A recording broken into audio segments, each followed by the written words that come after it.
choral education major, so I am a singer. I mean, singing is a part of my everyday life, and I pretty much couldn't live without it. So it came as a really big surprise to me when one day in high school I was in a car driving with my friends, listening to music and singing along, and I asked them to sing with me, and they got offended. So they got sort of angry and said, you know, Robbie, not everyone can sing.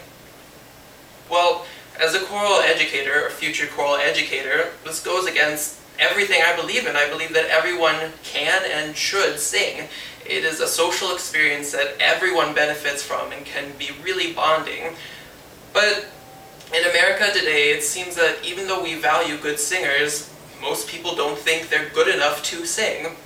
So in an effort to combat this, I'll be giving this presentation to teach you one of the most basic but most important fundamentals of singing: breathing. We'll go over 3 components that really make up the foundation of how to breathe and support and use air properly for singing. First, we'll go through posture, which is really the preparation for the breath. Next, the inhalation, and finally, the exhalation, which is the actual singing and supporting of the breath. Many people have heard it said that a singer's instrument is their voice, but in actuality, the instrument is the entire body. So posture is extremely important in stabilizing that instrument. What's the most important thing about posture is to keep your instrument in alignment so that breath can move freely and be properly supported. So the first thing you should do is imagine you have a little string coming out the top of your head, going through your whole body, and pull up, just to make sure that your body's straight. You don't need to go on tippy toes or anything, just make sure you're in alignment. Make sure your feet are slightly inside your shoulders, just so that you're once again standing straight up and supporting yourself. Once that is done, you can make sure that your knees are slightly bent. It's important to have bent knees because you need to engage your core muscles so that you're not struggling for balance while you sing, because you use many of the muscles that for balance that you use to sing. So you need to use your legs and core as much as possible. Third, to get the proper position for your chest and shoulders, just a way to find that is to roll your shoulders up and back and have them sort of settle down and back behind you so that your chest is elevated but in a comfortable position. So now your body is properly in alignment and you're ready for your first breath. Now, when you inhale, it's going to be a bit different than just normal breathing. You want to feel from the bottom up and think down and out.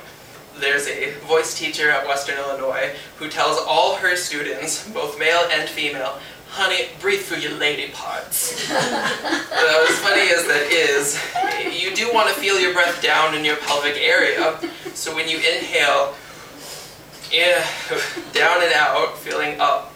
Make sure you don't come too high. Keep all your breath low. If your breath comes too high, it puts pressure on your vocal cords, which restricts your singing. So to keep everything loose and free, keep your breath down and low. Another important way to inhale to erase tension is to have a little visualization. Sometimes it's hard to teach singing because everything is so internal, so we do a lot of visualization things. So we're going to drop the ball.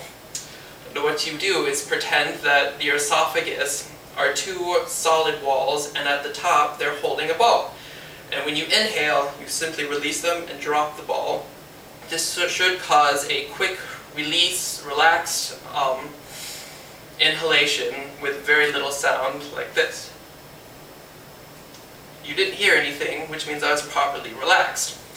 And the third and final component in inhalation is that you want to relax and really drop and disengage your jaw, because that's another source of tension. Now when it actually comes time to sing, the first thing you want to do is scoop your hips up and squeeze your butt, because that's really going to give you the support you need to keep your breath moving and not waste anything. And now, contrary to what you might think, when you engage your core to push the breath through your vocal cords, you actually want to continue thinking down and out. As you use air, you don't want to think of your stomach coming in. Like when you say ha ha ha, if you watch my stomach, you'll see it go out. Ha ha ha. So you want to do that only more and sustained when you sing out. So you want to inhale, and as you continue to sing, continue to push down and out more and more. Your belly can even look a bit distended like that. so that you know that the air pressure is consistent. And then you're ready to sing. So just when you're ready to sing on your own or with friends or with anyone, remember the 3 components. Proper posture, pulling the string up to your head, inhaling, remembering to drop the ball and push down and out, and remembering to continue to exhale, so when you sing, to continue to press down and out as you support your breath.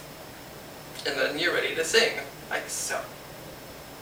Warm as the autumn light, soft as a pool at night.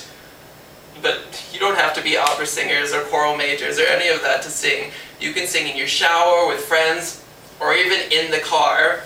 And don't get mad when people ask you to sing. They're asking you to share an important experience with them. So be open and sing. That was exactly 6 minutes. It's okay. Okay. Wow.